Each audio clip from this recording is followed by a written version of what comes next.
اعوذ باللہ من الشیطان الرجیم بسم اللہ الرحمن الرحیم رب اشرح لی صدری ویسر لی امری واحلل عقدۃ من لسانی یفقہوا قولی لا حول ولا قوۃ الا باللہ۔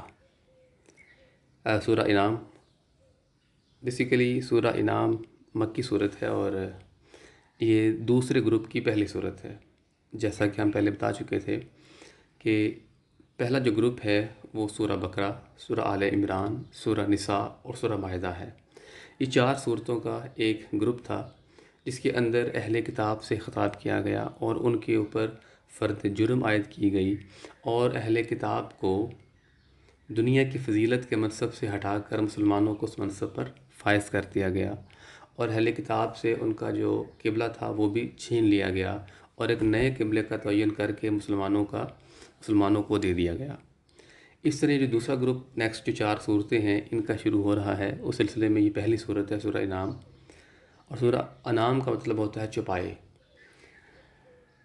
اس میں بیسیکلی جو خطاب ہے وہ مشرکین مکہ کے ساتھ ہے۔ ایک تو یہ مکی صورت ہے، اور دوسرا سارے کا سارا جو فوکس ہوگا وہ مشرکین کے اوپر ہوگا کہ وہ جو خود کو دین ابراہیم پہ سمجھتے تھے اور شرک کرتے تھے، اب ان کے شرک کا رد کیا جائے گا اور توحید کے اوپر فوکس کیا جائے گا۔ اور دوسری بات یہ کہ وہ جو قبلہ تھا مسلمانوں کا، خانہ کعبہ، اس کے جو متولی بنے ہوئے تھے، اس کے جو ٹھیکیدار بنے ہوئے تھے، اب ان سے وہ عہدہ، وہ منصب چھین لیا جائے گا جو انہوں نے خود ساختہ حاصل کر لیا تھا، اور مسلمانوں کو خانہ کعبہ کا انچارج بنا دیا جائے گا۔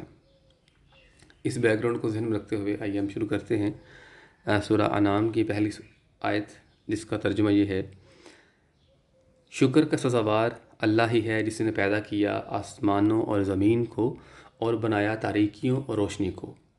پھر تعجب ہے کہ جن لوگوں نے کفر کیا وہ اپنے رب کے ہمسر ٹھہراتے ہیں۔ تو تمام تعریفیں جو ہیں وہ اللہ ہی کے لیے ہیں، اور الحمدللہ کا مطلب ہوتا ہے کہ تمام تعریفیں اور تمام شکر صرف اور صرف اللہ تعالیٰ کا ہی ہے، جس نے پیدا کیا ہے آسمانوں کو بھی اور زمین کو بھی، اور بنایا ہے تاریکیوں کو اور روشنی کو بھی۔ سائنس یہ کہتی ہے کہ absence of light is called darkness, لیکن خدا ہی فرماتا ہے کہ اس نے تاریکیوں کو بھی پیدا کیا، تو کیا جو اندھیرا ہے وہ بھی مخلوق ہے؟ تو جی ہاں، بالکل۔ ریسنٹ ریسرچ کے مطابق جو اندھیرا ہے یہ صرف ایبسنس آف لائٹ نہیں ہے، بلکہ یہ خود بھی ایک حقیقت ہے، ایک انرجی ہے جو کہ لائٹ کو ریزسٹ کرتی ہے۔ سائنٹسٹ نے جب اسپیس میں دیکھا کہ جب روشنی، کیونکہ روشنی چاروں طرف ایک ہی سپیڈ سے ٹریول کرتی ہے، تو بگ بینگ کے بعد روشنی پوری اسپیس میں ایسا ایسا پھیلتی چلی جا رہی ہے، اور جب سائنٹسٹ نے دیکھا کہ کچھ اطراف میں روشنی تو ایک سپیڈ سے پھیل رہی ہے، لیکن کچھ ایسی جگہیں ہیں جہاں پہ اس کا جو پھیلاؤ ہے وہ یونیفارم نہیں ہے۔ یوں محسوس ہوتا ہے کہ کوئی گہرا اندھیرا ہے جو اس روشنی کو کہیں کے پہ رزسٹ کر رہا ہے۔ تو اس کے اوپر جب مزید ریسرچ کی گئی تو پھر پتہ چلا کہ جس طرح انرجی کے فوٹونز ہوتے ہیں، اس طرح ڈارک فوٹونز بھی ہوتے ہیں جو کہ ڈارک میٹر سے ایمٹ ہوتے ہیں۔ اب ڈارک میٹر کیا ہے؟ آپ یہ سمجھ لیجئے کہ ایسی چیز ہے جو نہ تو روشنی کو ایمٹ کرتی ہے، نہ ابزارب، نہ ریفلیکٹ، اور یہ نظر بھی نہیں آتی۔ سائنٹسٹ کے مطابق ہماری کائنات کا 27% جو حصہ ہے وہ ڈارک میٹر سے بنا ہوا ہے۔ تو تاریکیاں بھی ہیں، وہ خدا کی تخلیق ہیں، کیونکہ جب کچھ نہیں تھا تو خدا تھا۔ کچھ نہیں کا مطلب آپ یوں سمجھ لیجئے کہ جیسے نہ تو اسپیس تھی، نہ میٹر تھا، نہ لائٹ، نہ ڈارکنس، کچھ بھی نہیں تھا، صرف ہمارا خدا تھا۔ تو اللہ فرماتا ہے کہ یہ اس خدا کے ہمسر ٹھہراتے ہیں، اس کے شریک ٹھہراتے ہیں۔ تعجب کی بات ہے یہ، حالانکہ یہ جانتے ہیں اور مانتے بھی ہیں کہ زمین و آسمان کا جو خالق ہے وہ اللہ ہی ہے۔ نیکسٹ آیت ہے: وہی ہے جس نے تمہیں مٹی سے پیدا کیا، پھر ایک مدت ٹھہرائی اور مدت مقررہ اس کے علم میں ہے، پھر تعجب ہے کہ تم کج بحثیاں کرتے ہو۔ اور وہی اللہ آسمانوں میں بھی ہے اور وہی زمین میں بھی، وہ تمہارے خفیہ اور اعلانیہ کو جانتا ہے، اور جو کمائی تم کر رہے ہو اسے بھی جانتا ہے۔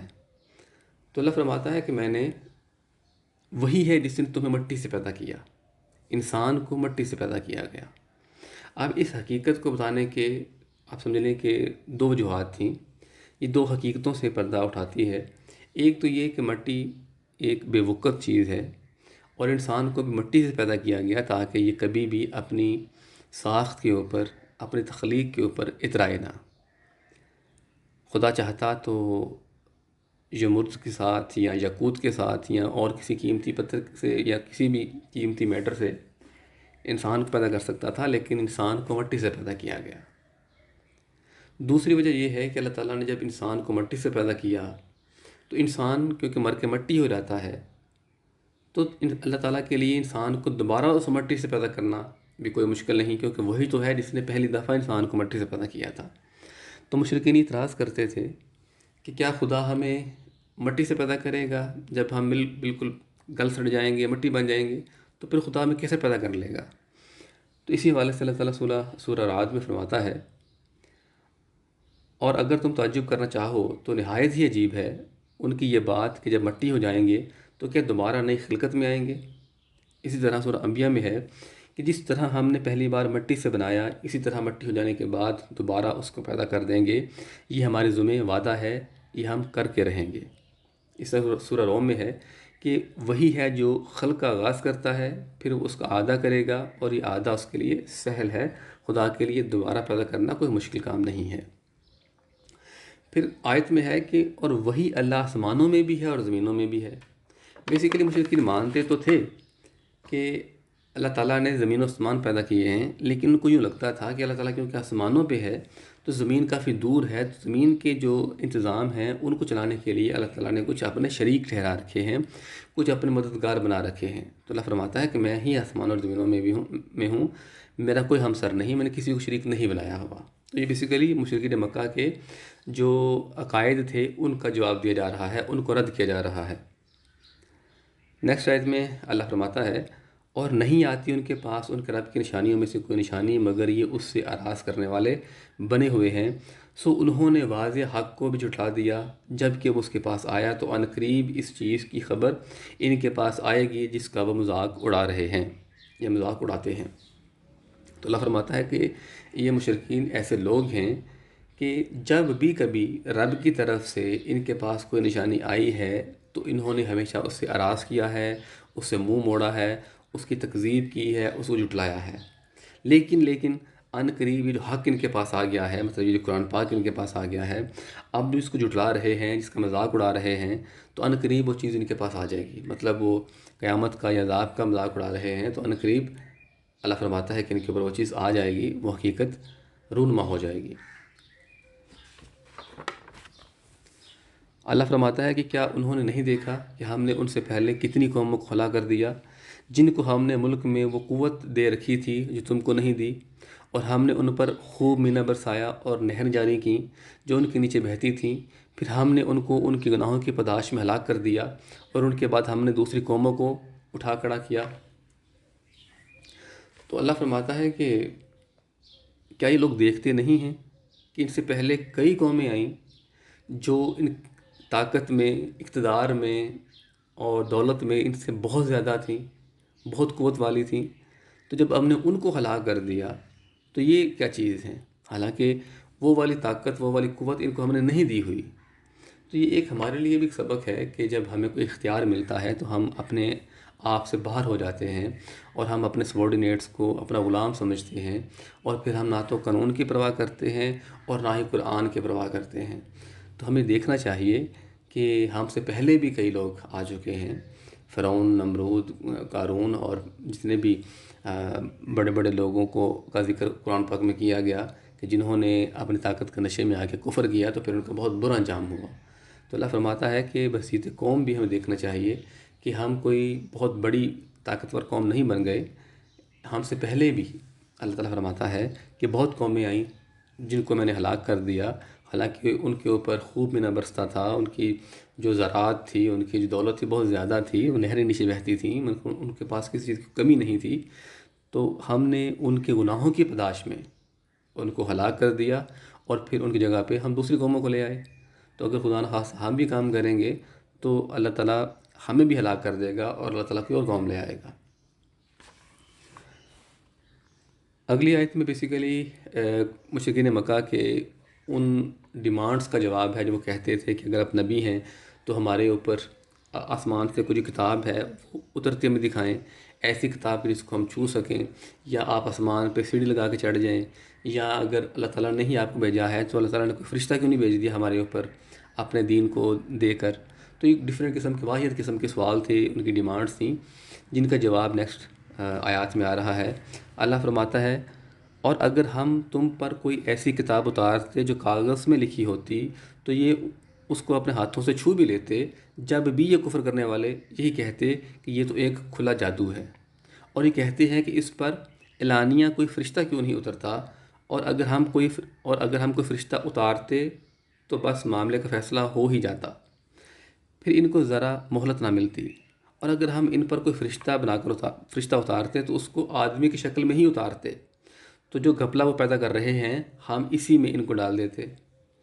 تو اللہ تعالیٰ فرماتا ہے کہ اگر ہم ان کو کوئی کتاب ما بین الدفتین، دو گتوں میں جلد ہوئی کوئی کتاب ان کو دے دیتے، کوئی کاغذ پہ لکھی ہوئی بھی ہوتی، تب بھی یہ لوگ کفر کرتے، چاہے اس کو چھو بھی لیتے، اور یہی کہتے کہ یہ تو کھلا جادو ہے، اور پھر یہ کہتے ہیں کہ ہمارے اوپر کوئی فرشتہ کیوں نہیں نازل ہوتا، یا آپ نبی ہیں تو آپ کے ساتھ جو فرشتہ ہے وہ ہمیں نظر کیوں نہیں آتا۔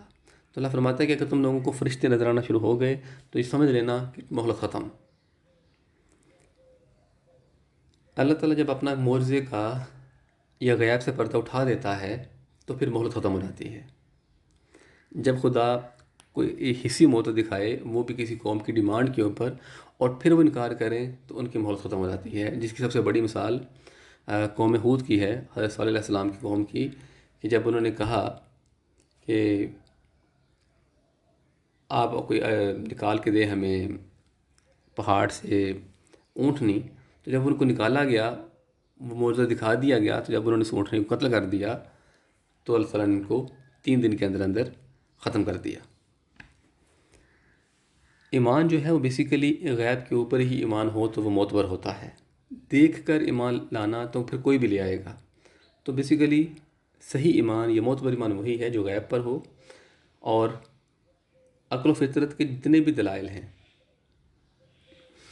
ان کو مد نظر رکھتے ہوئے ہم اللہ تعالیٰ کے اوپر ایمان لے کے آئیں، اور وہ چیزیں جو ہمیں نظر نہیں آتی اس ایمان کے ساتھ کہ وہ موجود ہیں، وہ ایگزسٹ کرتی ہیں، جیسے ابھی میں نے ڈارک میٹر کی بات کی کہ اب تو جو سائنٹسٹ ہیں، جو ایتھسٹ ہیں، وہ بھی مانتے ہیں، تو اس لیے خدا کا جو وجود ہے وہ ایک سب سے بڑی حقیقت ہے وہ۔ پھر اللہ فرماتا ہے کہ اگر ان کے اوپر ہم کوئی فرشتہ نازل بھی کرتے تو وہ انسان کی شکل میں کرتے نا، کیونکہ فرشتے ان کو نظر نہیں آتے، تو جب انسان کی شکل میں فرشتہ آتا تو پھر وہی مسئلہ بن جاتا کہ یہ تو انسان ہے، فرشتہ ہے ہی نہیں۔ تو جس گپلے میں پڑے ہوئے ہیں اس میں پڑے رہتے، تو ان کی باتوں کا کوئی حل نہیں ہے۔ نیکسٹ آیت میں اللہ فرماتا ہے، اور تم سے پہلے بھی رسولوں کا مذاق اڑایا گیا، تو جن لوگوں نے ان میں سے مذاق اڑایا، ان کو جس چیز نے اگھیرا جس کا وہ مذاق اڑاتے تھے، کہو ملک میں چلو پھرو اور دیکھو کہ جھٹلانے والوں کا کیسا انجام ہوا۔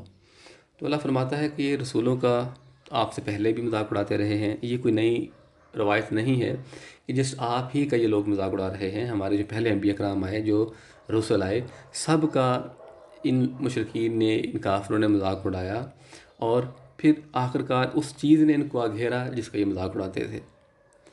تو ان سے کہو کہ ذرا ملک میں چلے پھریں اور دیکھیں کہ جو ڈرانے والوں کا کیسا انجام ہوا۔ یہ قوم عاد، قوم سمود، مدین اور قوم لوط، جتنی بھی قومیں ہیں یہ ساری کی ساری عرب کی قومیں تھیں، اور مشرکین جو عرب تھے ان تمام اقوام کو جانتے تھے، کیونکہ ان کے جو آثار قدیمہ تھے وہ وہاں پہ موجود تھے۔ تو اللہ فرماتا ہے کہ چلتے پھرتے نہیں، گھومتے نہیں میری ملک میں، میری زمین میں، جا کے دیکھے تو صحیح کہ وہ شہر جو آباد تھے وہ آج کھنڈرات بن چکے ہیں۔ مجھے ایک شعر یاد آ گیا کہ وہ راوی کے کنارے ایک ٹوٹا سا مکان ہے، دن کو بھی جہاں شب کی سیاہی کا سما ہے، کہتے ہیں یہ آرام گاہ نور جہاں ہے۔ مطلب ایک ٹوٹا سا اندھیرا سا مکان ہے جو جہاں پہ نور جہاں دفن ہے، نور جہاں پورے جہاں کا نور دفن ہے، اور وہ ٹوٹی ہوئی جگہ ہے، ایک سنسان اور ویران جگہ ہے۔ تو بالکل اسی طریقے سے کہ جو بڑی بڑی عمارتیں ہیں کھنڈرات بتا رہے ہیں کہ عمارت حسین تھی، تو یہ جو بڑے بڑے کھنڈرات ہمیں نظر آتے ہیں، تو یہاں پہ بہت بڑی بڑی حسین عمارات تھیں، لیکن آخرکار اللہ تعالیٰ نے ان کو ان کے کفر کے پاداش میں تباہ و برباد کر دیا، اور اب وہ وہاں پہ سنسان کھنڈرات ہیں اور وہ عبرت کا نشان ہیں۔ جگہ جی لگانے کی دنیا نہیں ہے، یہ عبرت کی جا ہے، تماشا نہیں ہے۔ اللہ فرماتا ہے، ان سے پوچھو آسمانوں اور زمین میں جو کچھ ہے وہ کس کا ہے؟ کہہ دو اللہ کا ہی ہے۔ اس نے اپنے اوپر رحمت واجب کر رکھی ہے، وہ تم کو جمع کر کے ضرور لے جائے گا قیامت کے دن کی طرف، جس میں ذرا شبہ نہیں۔ جنہوں نے اپنے آپ کو گھاٹے میں ڈالا وہی ہیں جو ایمان نہیں لاتے، اور اسی کی قبضہ قدرت میں ہے جو چیز شب میں ساکن ہوتی ہے اور جو دن میں متحرک ہوتی ہے، اور وہ سننے والا اور جاننے والا ہے۔ تو اللہ فرماتا ہے کہ ان سے ذرا پوچھو کہ زمین و آسمان کا خالق کون ہے، اور ساتھ ہی اللہ نے کہا کہ کہہ دو کہ اللہ، مطلب ان کے جواب کا انتظار کیے بغیر کہہ دو کہ اللہ خالق ہے۔ اب اس کی دو وجوہات ہیں کہ ان کا جواب کیوں نہ لیا گیا، کیونکہ ان کا جواب یہی تھا کہ زمین و آسمان کا خالق اللہ ہے، وہ اللہ تعالیٰ کو مانتے تھے۔ اور دوسری بات کہ اگر وہ نہ بھی مانتے ہوں تو اسے کوئی فرق نہیں پڑتا، حقیقت بدلتی نہیں کسی کے ماننے یا نہ ماننے سے۔ پھر اللہ فرماتا ہے کہ اس نے اپنے اوپر رحمت کو واجب کر رکھا ہے۔ اللہ تعالیٰ کے غصے اور غضب کے اوپر جو رحمت ہے وہ غالب ہے۔ اللہ فرماتا ہے کہ یہی وجہ ہے کہ وہ تم تمام لوگوں کو قیامت کے دن اکٹھا کرے گا، قیامت آئے گی، تم لوگ اکٹھے کیے جاؤ گے۔ تو یہاں پہ ایک کویسچن ارائز ہوتا ہے کہ قیامت کا آنا اور خدا کا اپنے اوپر رحمت کا واجب کر لینا، یہ دونوں چیزیں اکٹھی کیسے آ گئیں؟ کیونکہ قیامت کا جب ہم لفظ سنتے ہیں تو وہ ہولناکیاں اور وہ عذاب کا دن اور وہ بڑا دن ہمارے سامنے آتا ہے، تو رحمت کے معاملات یہاں پہ کیا ہوں گے؟ تو بیسیکلی قیامت کا آنا ہی خدا کی سب سے بڑی رحمت ہے۔ قیامت کے ہی دن وہ لوگ جو اللہ تعالیٰ کی ساری زندگی اطاعت کرتے رہے، خدا کی راہ میں صحبت برداشت کرتے رہے، یہ ان کا انعام کا دن ہوگا۔ ان کے اوپر سے ساری جو صحبتیں مصیبتیں ختم ہو جائیں گی، اور ان کو جنتوں میں داخل کیا جائے گا، ان کو انعامات دیے جائیں گے، ان کو سہولتیں دی جائیں گی، اور ان کے صبر کا اور ان کے ایمان کا پھل دیا جائے گا۔ اور ہاں، جو لوگ کفر کیا ہوگا، جن لوگوں نے جنہوں نے طاغوت کی پیروی کی ہوگی، وہ خود بخود چھٹتے جائیں گے اور ان کا ٹھکانہ جہنم ہوگا۔ تو اگر قیامت نہ آئے تو یہ پورا خدا نے جو نظام کریٹ کر رکھا ہے، اس کی کوئی وقت نہیں بنتی، اس کی کوئی لاجک سمجھ نہیں آتی کہ ایک ایسی دنیا ہے کہ جہاں پہ کوئی امیر ہے بائی برتھ اور کوئی غریب ہے، کوئی پورے جسم والا ہے اور کوئی معذور ہے، تو کیا سب لوگ ایٹ دن برابر ہو جائیں گے؟ کوئی لوگ حرام کھاتے ہیں اور کوئی صبر کرتے ہیں، کوئی حلال پہ گزارا کرتے ہیں، کوئی خدا کی راہ میں قربانی دیتے ہیں اور کوئی خدا کی راہ میں خون بہاتے ہیں۔ تو کیا سارے کے سارے جو لوگ ہیں وہ حق اور باطل پہ چلنے والے برابر ہو جائیں گے؟ اگر ہو جائیں گے تو پھر کیا ضرورت ہے ہمیں دنیا کی صحبت برداشت کرنے کی، اور ہم کیوں نہ پھر عیاشیاں کریں؟ تو اس لیے جو قیامت کا آنا ہے وہ الگ کر دے گا اچھوں اور بروں کو، اور اچھوں کو جو پھر انعامات ملیں گے وہ ہم سوچ بھی نہیں سکتے۔ تو اللہ فرماتا ہے کہ جن لوگوں نے خود کو گھاٹے میں ڈال رکھا ہے اب وہ ایمان نہیں لائیں گے۔ جن لوگوں نے فیصلہ کر لیا ہے کہ ہم خسارے میں رہیں گے اپنے پرانے عقائد کی وجہ سے، اپنے ہٹ درمی کی وجہ سے، وہ کبھی بھی ایمان نہیں لے کے آئیں گے۔ اللہ فرماتا ہے کہ کہو کیا میں اللہ کے سوا جو آسمانوں اور زمین کا خالق ہے کسی اور کو اپنا کارساز بناؤں اور وہ کھلاتا ہے اور کھاتا نہیں؟ کہہ دو مجھے تو حکم ملا ہے کہ میں سب سے پہلے ایمان لانے والا بنوں، اور تم ہرگز مشرکوں میں سے نہ بنو۔ کہہ دو کہ اگر میں نے رب کے حکم کی نافرمانی کی تو میں ایک ہولناک دن کے عذاب سے ڈرتا ہوں۔ جو شخص اس دن سے دور رکھا گیا در حقیقت وہی ہے جس پر خدا نے رحم فرمایا، اور یہی کھلی کامیابی ہے۔ تو اللہ فرماتا ہے کہ کہو کہ میں اس اللہ کے سوا کسی پہ ایمان لے کے آؤں جو فاطر السماوات والارض ہے، زمین و آسمان کا فاطر ہے، خالق ہے۔ اب جو خالق اور فاطر کا میں یہاں پہ عربی میں ورڈ فاطر یوز ہوا ہے، وہ خالق سے ذرا ڈیفرنٹ ہے۔ کریٹر سے کہتے ہیں جو کسی ایگزسٹنگ چیز سے کوئی نئی چیز کریٹ کر دے، میٹر موجود ہو اور اس کو پروسیس کر کے کوئی نئی چیز، کوئی اینڈ پروڈکٹ بنا دے۔ لیکن فاتر وہ ہوتا ہے جو کسی چیز کو عدم سے وجود میں لے کے آئے، کہ پہلے کچھ بھی نہیں تھا اور وہ چیز بن جائے، اسے کہتے ہیں فاتر۔ تو اللہ فرماتا ہے کہ ان سے کہو کہ میں اس کے علاوہ کسی کو خدا مانوں جو زمین و آسمان کا خالق ہے، اور کسی اور کو اپنا کارساز بناؤں؟ تو آپ فرما دیجئے کہ مجھے تو حکم ملا ہے کہ سب سے پہلے میں ایمان لانے والا بنوں۔ تو یہ نبی کو، ہمارے پیارے نبی حضرت محمد صلی اللہ علیہ وسلم کو ایک حکم بھی ہے اور ایک تسلی بھی، کہ آپ کو حکم ہے کہ آپ ایمان لے کے آئیں۔ آپ کی کوئی بات سنتا ہے نہیں سنتا، آپ کہنے پہ کوئی ایمان لاتا ہے نہیں لاتا، اس کا آپ کے اوپر کوئی ایفیکٹ نہیں ہونا چاہیے۔ آپ مسلمان رہیں، آپ جو ہے وہ حق پہ ڈٹے رہیں، کسی کی کوئی پرواہ نہ کریں، اور یہ ذہن میں رکھیں کہ کوئی بھی نافرمانی کرے گا تو ان سے کہہ دیجئے کہ اس کو عذاب دیا جائے گا، کیونکہ حضرت صلی اللہ علیہ وسلم کے تھرو یہ کہلوایا گیا کہ اگر میں بھی یہ نافرمانی کروں تو مجھے بھی اس ہولناک دن کا عذاب ہے، چاہے میں نبی ہوں۔ تو خدا کے نزدیک سب لوگ جو ہیں وہ اسی بات پہ بخشے جائیں گے کہ ان کا خدا کے اوپر بلیف تھا، چاہے وہ انبیاء تھے، چاہے وہ رسل تھے، یا چاہے کوئی عام انسان۔ خدا کے اوپر بلیف کیے بغیر کوئی شخص بخشا نہیں جا سکتا، کوئی شرک جو ہے کرنے کے بعد جنت میں نہیں جا سکتا۔ اور نبی کو شرک کرے یا گناہ کرے یہ تو پاسبل نہیں ہے، کیونکہ انبیاء کرام معصوم ہوتے ہیں۔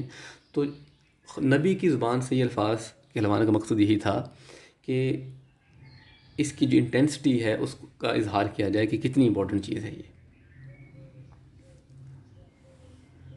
پھر یہاں پہ اللہ فرماتا ہے کہ وہ دن جب خدا نے جس کو عذاب سے دور رکھا، جہنم سے دور رکھا، وہی لوگ ہیں جن کے اوپر رحم فرمایا، اور یہی کھلی کامیابی ہے کہ جو اس دن بچ گئے۔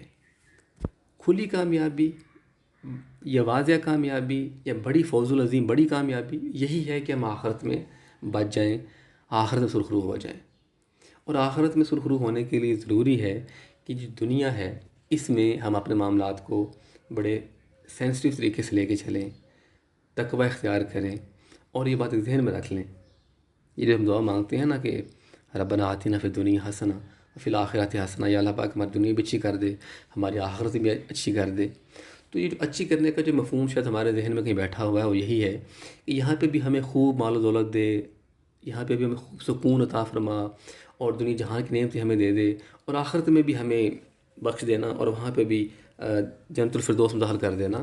یہ جو کنسیپٹ ہم نے لیا ہوا ہے یہ ایسا نہیں ہے، کیونکہ یہ دعا تو ہمارے نبی بھی مانگتے تھے، یہ دعا تو صحابہ کرام، اہل بیت اور باقی لوگ بھی مانگتے تھے۔ تو پھر ان کی دعا قبول کیوں نہ ہوئی؟ ان کو دنیا میں تمام عیاشیاں، آسائشیں کیوں نہ میسر آئیں جو اس وقت جو روم اور پارس کے جو بادشاہ تھے وہ انجوائے کر رہے تھے۔ تو بیسیکلی دنیا کو بہتر کرنے کا مقصد یہ ہوتا ہے کہ یا اللہ پاک ہمیں وہ ایمان عطا کر دے جس ایمان کی وجہ سے ہمارے سارے معاملات جو ہیں وہ بہتر ہو جائیں، ہم تیرے کسی ایک بھی حکم سے حکم دولی نہ کریں۔ کوئی شخص ہمارے معاملات کو دیکھے تو اس کو خدا یاد آ جائے کہ ہاں یہ ہے مسلمان، اسے کہتے ہیں خوبصورت زندگی۔ لیکن جب انسان پورے کا پورا قرآن پاک پہ چلے گا تو پھر یہ عیاشیاں نہیں ہوں گی۔ ایک حدیث ہے کہ خدا جس پہ مسکراتا ہے اس کی دنیا تنگ کر دیتا ہے۔ یہاں میں ایک آپ کو واقعہ سناتا ہوں کہ حضرت امام شافعی نے امام احمد بن حنبل کو ایک خط لکھا، اور وہ خط جب ان کے گھر میں ریسیو ہوا تو ان کی بیٹی نے وہ خط کھولا، تو امام حنبل نے کہا کہ پڑھو کیا لکھا ہے اس میں۔ تو انہوں نے کہا کہ امام شافعی فرماتے ہیں کہ میں نے خواب میں حضور پاک صلی اللہ علیہ وسلم کا دیدار فرمایا، اور حضور پاک صلی اللہ علیہ وسلم نے خواب میں مجھے بتایا کہ حنبل کو بتا دو کہ اللہ تعالیٰ نے اس سے بہت بڑا کام لینا ہے، دین کا بہت بڑا اللہ تعالیٰ ان سے کام لے گا۔ تو یہ جب لیٹر پڑھا ان کی بیٹی نے تو ان کے چہرے پہ کافی مسکراہٹ آئی اور خوشی ہوئی ان کو کہ میرے باپ سے خدا بہت بڑا کام لے گا۔ لیکن امام حنبل کے چہرے کے اوپر ایک عجیب طرح کے تاثرات تھے، ایک جس طرح آپ یہ سمجھ لیں کہ کوئی بہت بڑی مصیبت آنے والی ہے اور اس کا جو خوف ہے انسان کے چہرے پہ ہو۔ تو تو انہوں نے کہا ابا جان کیا ہوا ہے آپ کو؟ تو انہوں نے کہا کہ بیٹا آپ تیار ہو جاؤ، اب دنیا کی مصیبتیں ہیں وہ تمہارے اوپر ہمارے اوپر آنے والی ہیں، کیونکہ خدا جو ہے جب کسی کو اس سے بڑا کام لیتا ہے، دین کا کام لیتا ہے، اور کسی پر مہربان ہوتا ہے، تو پھر اس کے اوپر بہت زیادہ تکلیف آتی ہیں، بہت زیادہ مصیبتیں آتی ہیں۔ اور آپ کو معلوم ہوگا کہ جب یہ فتنہ معتزلہ ہارون الرشید کے دور میں آیا تھا، تو اس کی جب انہوں نے مخالفت کی امام حنبل نے، تو 26 ماہ صبح دوپہر شام بلا ناغہ ان کو کوڑے مارے جاتے تھے، 26 ماہ۔ اور کہتے ہیں کہ امام حنبل کو جتنی مار پڑی ہے، اتنی مار کسی حادثی کو پڑتی تو وہ بھی چیخ پڑتا۔ تو یہ بات ذہن میں رکھ لیں کہ یہ پاسبل نہیں ہے کہ دنیا میں آپ عیاشی کرتے رہیں اور پھر ایٹ دی اینڈ اسی امید پہ بخشے جائیں کہ ہم حضور صلی اللہ علیہ وسلم کی امتی ہیں، اللہ ہمیں معاف کر دے گا۔ حضور صلی اللہ علیہ وسلم نے فرمایا کہ تمام انسانوں سے زیادہ مجھے ستایا گیا ہے، اس دنیا میں تکلیف دی گئی ہے، جتنے بھی آج تک انبیاء اور رسول آئے ہیں، انسان آئے ہیں، سب سے زیادہ مجھے تکلیف دی گئی۔ تو اگر ہمارے پیارے نبی کو اتنی تکلیف دی جا سکتی ہے تو ہم کیا چیز ہیں؟ اور اس تکلیف کی وجہ سے جو ان کو آزمائشیں اس دنیا میں آئیں، اسی کی وجہ سے، اور وہ اس پہ ڈٹے رہے اور انہوں نے جس طرح قرآن کے اوپر عمل کیا، یہی وجہ ہے کہ ان کو پھر آخرت میں مقام محمود عطا ہوگا، ایسا مقام جو کسی اور شخص کو نہیں ہوگا حاصل۔ مطلب دنیا میں سب سے زیادہ تکلیفیں اور آخرت میں سب سے بڑا انعام، سب سے اونچی جگہ، سب سے بڑا انعام ان کو ملے گا۔ تو اس پرپورشن کو، اس ریلیشن کو آپس میں ذہن میں رکھا کریں۔ حضرت علی کا قول ہے کہ اگر تم چاہتے ہو کہ اس چیز کو دیکھا جائے کہ خدا تم سے کتنی محبت کرتا ہے، تو اپنے اس دنیا میں آزمائشوں اور تکلیفوں کو دیکھ لو۔ اگر تم تکلیفوں میں ہو تو خدا تم سے محبت کرتا ہے، اور اگر تم سہل پسند ہو، آرام سے رہ رہے ہو، تو پھر اپنے معاملات کو دیکھو کیا واقعی اسلام کے مطابق ہیں۔ اسی طریقے سے حضرت فاطمہ کی لائف دیکھی جائے تو نبی کی بیٹی ہیں وہ، اور ان کے جسم کے اوپر پانی کی مشکلیں اٹھا اٹھا کے نشان پڑے ہوئے ہیں، ہاتھوں پہ چھالے ہیں چکی پیس پیس کے، کئی کئی دن کے گھروں میں فاقے ہیں، اور پھر اپنی جو اولاد ہے وہ ذبح کر دی جائے گی، اور ابھی ان کی اولاد چھوٹی ہی ہوگی اور ان کو اٹھا لیا جائے گا۔ حضور صلی اللہ علیہ وسلم کی صرف 6 ماہ کے بعد حضرت فاطمہ کی وفات ہوئی، اور ان کے 4 بچے تھے، 2 بیٹے اور 2 بیٹیاں، اور چھوٹے چھوٹے تھے۔ تو ہمارے اصحابہ اکرام نے، اہل بیت نے جو مشکلات برداشت کی ہیں، یہی وجہ ہے کہ ان کو پھر سرداریاں جنت کی ملی۔ تو وہاں پہ کامیابی اصل کامیابی ہے۔ دنیا میں کوئی اعلیٰ عہدہ مل جانا، دنیا میں کوئی آسائش مل جانا، یہ ایک آزمائش ہے، اس کے اوپر اترانا نہیں چاہیے، اور نہ ہی یہ سمجھنا چاہیے کہ خدا ہم سے بڑا خوش ہے اور ہمیں وہ دنیا میں بہت کچھ عطا کر رہا ہے اور آخرت میں بھی کرے گا۔ نیکسٹ آیت میں اللہ فرماتا ہے، اور اگر اللہ تجھ کو کسی دکھ میں مبتلا کرے تو اس کے سوا کوئی نہیں جو اس کو دور کرنے والا بن سکے، اور اگر کسی خیر سے بہرہ مند کرے تو وہ ہر چیز پر قادر ہے، اور وہ اپنے بندوں پر پوری طرح حاوی ہے، اور وہ حکمت والا اور باخبر ہے۔ تو اللہ فرماتا ہے کہ اگر خدا تمہیں کسی دکھ میں مبتلا کر دے تو کوئی اور ہے اس دکھ سے نکال سکے تمہیں۔ تو جب بھی کوئی دکھ تکلیف آتی ہے تو ہمیں خدا کی طرف رجوع کرنا چاہیے، نہ کہ ہمیں یہ طویل دھاگے کروانے چاہیے، کیونکہ خدا کے علاوہ ہمیں اس دکھ سے کوئی نہیں نکال سکتا۔ اور ویسے بھی ایک ذہن میں بات رکھیں کہ تعویذ کا کنسیپٹ اسلام میں نہیں ہے کہ آپ قرآن پاک کی کوئی آیت لکھ کے تو اس کو اپنے گلے میں باندھ لیں یا کسی بازو کے ساتھ باندھ لیں آپ۔ ہاں، قرآن پاک پڑھ کے دم کرنے کا، پھونک مارنے کا، یہ سنت سے ثابت ہے، اور یہی اتنا ہی کام کرنا چاہیے۔ پھر اللہ فرماتا ہے کہ یہاں پہ جو عربی میں جو ورڈ یوز ہوا ہے، وَهُوَ الْقَاهِرُ فَوْقَ عِبَادِهِ، کہ وہ قاہر ہے۔ قاہر بیسیکلی قہر کا مبالغہ ہے کہ وہ ہر شخص کے اوپر حاوی ہے۔ تو عربی میں یہاں پہ جو قہر کا ورڈ یوز ہوتا ہے، وہ اردو میں جو قہر کا ورڈ ہے اس سے بہت ڈیفرنٹ ہے۔ ایسا نہیں ہے کہ جو قہر کا مطلب یہ ہے کہ خدا کا جو قہر ہے، وہ خدا کا جو عذاب ہے وہ لوگوں پہ ٹوٹتا ہے۔ قہر عربی میں اور مطلب ہے اس کا، اردو میں اور ہے۔ جس طرح فتنہ عربی میں اور ہے اور اردو میں اور۔ اردو میں فتنہ کہتے ہیں فساد وغیرہ کو، عربی میں فتنہ کہتے ہیں آزمائش کو۔ اس طرح غرور ہے، اردو میں غرور کہتے ہیں تکبر کو، اور عربی میں غرور کہتے ہیں دھوکے کو۔ دھوکے کا سامان، متاع الغرور، یہ دھوکے کا سامان ہے۔ تو اس لیے عربی اور اردو کے سیم الفاظ میں بھی بعض اوقات فرق ہوتا ہے۔ اگلی آیت میں اللہ فرماتا ہے، پوچھو شہادت کے لیے سب سے بڑا کون ہے؟ کہو اللہ، وہ میرے اور تمہارے درمیان گواہ ہے، اور میری طرف یہ قرآن وحی کیا گیا ہے کہ میں بھی اس کے ذریعے سے تم کو ڈراؤں اور وہ بھی جن کو یہ پہنچے۔ کیا تم اس بات کے گواہ بنتے ہو کہ خدا کے سوا کچھ اور بھی معبود ہیں؟ کہہ دو میں اس کی گواہی نہیں دیتا، کہہ دو میں تو بس ایک ہی معبود کہہ دو وہ تو بس ایک ہی معبود ہے اور میں ان سے بری ہوں جن کو تم شریک ٹھہراتے ہو۔ تو اللہ فرماتا ہے کہ ذرا ان مشرکین سے پوچھو کہ سب سے بڑا گواہی دینے والا، سب سے بڑی گواہی کس کی ہے؟ بے شک اللہ تعالیٰ کی ہے، اور وہ میرے اور تمہارے درمیان گواہ ہے۔ یہ جو قرآن ہے یہ خدا نے ہی میرے اوپر نازل کیا ہے تاکہ میں اس کے ذریعے سے تم کو ڈراؤں، اور یہ قرآن جس کو پہنچے وہ بھی اس قرآن کے ذریعے سے لوگوں کو ڈرائے۔ جس طرح آپ کو یاد ہے کہ حجۃ الوداع کے موقع کے اوپر حضور صلی اللہ علیہ وسلم نے فرمایا کہ پس چاہیے کہ جو لوگ موجود ہیں وہ ان کو پہنچا دیں جو موجود نہیں۔ تو قرآن جو ہم تک پہنچا ہے اس کو آگے پہنچانا اس قرآن کی آیت میں بھی کی روشنی میں بھی اور حدیث کی روشنی میں بھی ہمارے اوپر فرض ہے کہ ہم یہ قرآن لوگوں تک پہنچائیں، اس کے ذریعے سے لوگوں کو ڈرائیں کہ باز آ جاؤ، اپنے معاملات کو ٹھیک کر لو، کیونکہ ایک بہت بڑا دن آنے والا ہے۔ اس لیے جو تبلیغ ہے وہ ہمارے فرائض منصبی میں سے ایک فرض ہے، اس کے بغیر گزارا نہیں ہے۔ اسی طرح سورہ توبہ میں ہے کہ پس ایسا کیوں نہ ہوا کہ ان کے ہر گروہ میں سے ایک جماعت دین کا علم حاصل کرنے کے لیے اٹھتی اور تاکہ وہ اپنی قوم کو خبردار کرتی۔ کیوں نہ ہر گروہ میں سے ایک جماعت اٹھی جس نے دین کا علم حاصل کیا اور اس نے پھر لوگوں کو خبردار کیا، ایسا کیوں نہ ہوا؟ تو ویسے اگر دیکھا جائے تو ہمارے معاشرے میں بھی ایسے لوگ ہیں جو دین کے لیے ہم وقف کر دیتے ہیں، مطلب جو بچہ ہمارا اسکول میں نہ چل سکے، جو انتہائی نالائق ہو، اس کو مدرسے میں ڈال دیتے ہیں کہ کسی نے تو ہمارے دین کی خدمت کرنی ہے۔ کوئی لنگڑا ہے یا کوئی ذہنی طور پہ بہت سلو ہے تو وہ مدرسے میں پڑھے گا، ہاں جو ہمارے شائننگ بچے ہیں وہ ڈیفینیٹلی اسکولوں میں جائیں گے۔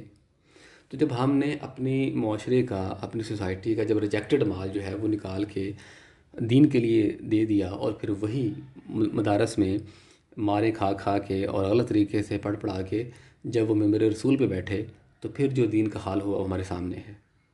تو اس لیے ہمارے لوگوں کو چاہیے، جو پڑھے لکھے لوگ ہیں، جو اعلیٰ منصب کے اوپر بیٹھے ہوئے ہیں، جو ذہین ہیں، جو ڈاکٹرز اور انجینئرز ہیں، یا جو آپ سمجھ لیں کسی بھی لحاظ سے باقی لوگوں سے بہتر ہیں، ان کو چاہیے کہ وہ اب دین کی طرف آئیں، کیونکہ اب ان لوگوں کی بہت ضرورت ہے۔ کیونکہ دوسری طرف دیکھا جائے کہ ایتھزم کی طرف اور باقی جو آپ سمجھ لیں مسائل ہیں، ان کی طرف وہ لوگ ہیں جو انتہائی پڑھے لکھے لوگ ہیں، مطلب جو طاغوت کی سائڈ ہے اس کے اوپر بہت بڑے بڑے فلاسفر، سب کو ڈاکٹرز ملیں گے، بڑے بڑے ریسرچرز اور سائنٹسٹ ملیں گے۔ جب وہ بات کرتے ہیں اور اس کے مقابلے میں جب دین کی بات ہمارے انتہائی جاہل علماء مولوی کرتے ہیں تو ان کا کوئی آپس میں کمپیریزن نہیں بنتا۔ تو جو نیوٹرل انسان ہوتا ہے وہ خود بخود ان پڑھے لکھے لوگوں کی طرف آپ کہہ لیں کہ اس کا رجحان ہو جاتا ہے کہ جو کہ طاغوت کی پیروی کرتے ہیں اور خدا سے لوگوں کو دور لے کے جاتے ہیں۔ تو اس لیے ہمیں اب اپنی زندگیوں سے ٹائم نکالنا پڑے گا قرآن پاک کی تبلیغ کے لیے، اور پہلے خود پڑھنا پڑے گا، قرآن پاک کو اپنی ذات کے اوپر اپلائی کرنا پڑے گا اپنے گھر کے اندر، اور پھر آہستہ آہستہ لوگوں تک اس کو پہنچانا چاہیے ہمیں۔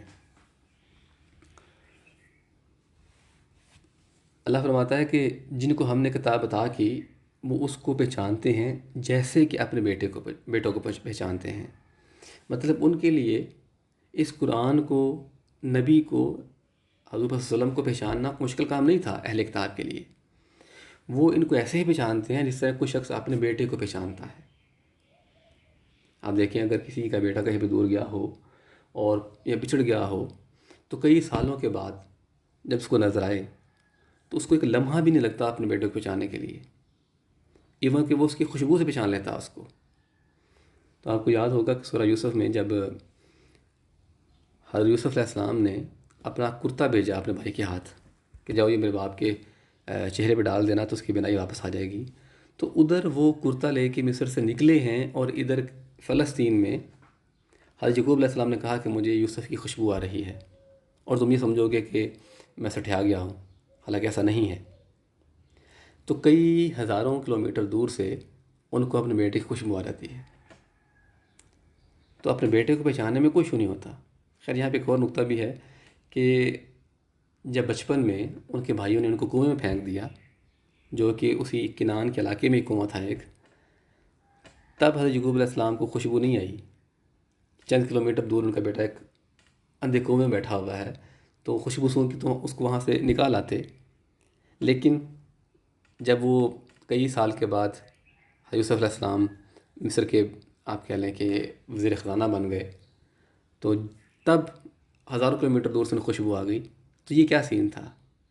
خیر یہ جب ہم سورہ یوسف پڑھیں گے تو انشاءاللہ بڑے اہم پوائنٹس ہم کو ٹچ کریں گے۔ تو یہاں پھر بات ہو رہی ہے وہی ہے کہ وہ قرآن پاک کو اور نبی پاک کو اس طرح پہچانتے ہیں جیسے اپنے بیٹوں کو پہچانتے ہیں، لیکن وہ لوگ جنہوں نے گھاٹے کا سودا کر لیا ہے اب وہ ایمان نہیں لے کے آئیں گے، پہچاننے کے باوجود بھی ایمان نہیں لے کے آئیں گے وہ لوگ۔ اور اس سے بڑا ظالم کون ہو سکتا ہے جو خدا کے اوپر جھوٹ باندھے اور ان کی آیات کی تکذیب کرے؟ خدا کی آیات کی تکذیب کرنا، جھٹلانا دو طریقے سے ہوتا ہے۔ ایک تو آپ قولی طور پہ کہہ دیں، منہ سے کہہ دیں کہ میں ان کو نہیں مانتا، اور دوسرا فعلی طور پر کہ آپ اس کے اوپر عمل نہ کریں، مانتے تو ہوں لیکن عمل نہ کریں، ان کو اہمیت نہ دیں، ان کو پڑھیں نہ، آپ کو پتہ ہی نہ ہو کہ ہمارے رب نے کیا فرمایا ہے، وہ ہم سے کیا تقاضا کرتا ہے، کس چیز کے اوپر خدا نے بار بار قسمیں اٹھا اٹھا کے انسان کو بتایا ہے، پتہ ہی نہیں ہمیں۔ تو کیا یہ قرآن کی توہین نہیں ہے؟ یہ اللہ فرماتا ہے کہ بے شک یہ ظالم فلاح پانے والے نہیں، اللہ تعالیٰ نے انہیں معاف نہیں کرے گا۔ یہ ظلم کرتے ہیں اپنے اوپر، کس طرح؟ خدا کی آیات کو جھٹلا کر، اس کے نبی کو جھٹلا کر، اس کے نبی کی پیروی نہ کر کے، قرآن کو نہ پڑھ کے، اس کو نہ سمجھ کے۔ یہاں پہ ایک آخری نقطہ میں آپ کو بیان کر دوں کہ یہ سورۃ مکی ہے، تو یہاں پہ اہل کتاب کا ذکر کیسے آ گیا؟ کیونکہ اہل کتاب تو مدینہ میں تھے۔ تو یہ بیسیکلی اس وقت کی بات ہے کہ جب حضرت صلی اللہ علیہ وسلم کی جو شہرت ہے وہ مدینہ تک پہنچ چکی تھی، وہ اہل کتاب تک پہنچ چکی تھی، اور جو مشرکین تھے وہ بھی ان سے ڈیفرنٹ کویسچنس پوچھ پوچھ کے آتے تھے کہ ہمیں بتائیں کہ وہ اپنے آپ کو نبی کہتے ہیں تو ہم لوگ کیسے ٹیسٹ کریں۔ تو پھر آپ کو یاد ہوگا کہ انہوں نے کہا تھا کہ جا کے سے پوچھو کہ وہ کون تھا جس نے مشرق اور مغرب کا سفر کیا تھا، اور وہ روح کسے کہتے ہیں، اور وہ اصحاب کہف والے کون تھے۔ تو یہ ڈفرینٹ کویسچنس ان لوگوں نے پوچھے، مطلب مشرکین کو بتائے، اور مشرکین پھر آ کے بتاتے تھے، پوچھتے تھے ہمارے پیارے نبی سے۔ تو اس آیت میں ان کو بھی کہہ دیا گیا کہ بھائی تم لوگوں بھی جانتے ہو کہ نبی ہے، یہ مت سمجھنا کہ کسی نے جھوٹا دعویٰ کر دیا ہے اور اس کے بارے میں یہ مشرکین تم سے پوچھنے آتے ہیں، تم بھی جانتے ہو کہ یہ آخری نبی ہی ہیں۔ اور آپ کو یاد ہے کہ جب سورہ کہف میں ذوالقرنین کے بارے میں، سبا کہف کے بارے میں اور روح کے بارے میں باتیں بتائی گئیں، تو وہ کتنی آپ کہہ لیں کہ امپورٹنٹ باتیں ہیں، اور اس کا لنک کیا تھا اہل کتاب کے ساتھ، یہ سوال کیوں پوچھے گئے تھے، ان کی لاجک پیچھے کیا تھی، ان سوالوں کے جواب میں اہل کتاب چاہتے کیا تھے کہ ہمیں کیا چیز مل جائے۔ یہ انتہائی امپورٹنٹ اور انتہائی انٹرسٹنگ کویسچنز ہیں۔ تو انشاءاللہ جب ہم سورہ کہف پڑھیں گے تو پھر بہت ڈیٹیل میں ان چیزوں کو بتاؤں گا میں کہ اصحاب کہف کا واقعہ کیا ہوا، اور جو حضرت ذوالقرنین تھے ان کے معاملات کیا تھے، اور روح کے بارے میں ہی کیوں پوچھا گیا تھا۔ یہ ساری کی ساری چیزیں انشاءاللہ ہم سورہ کہف میں پڑھیں گے۔ تو آج کے لیے اتنا ہی، میرے لیے دعا کیجیے گا۔ وآخر دعوانا الحمدللہ رب العالمین۔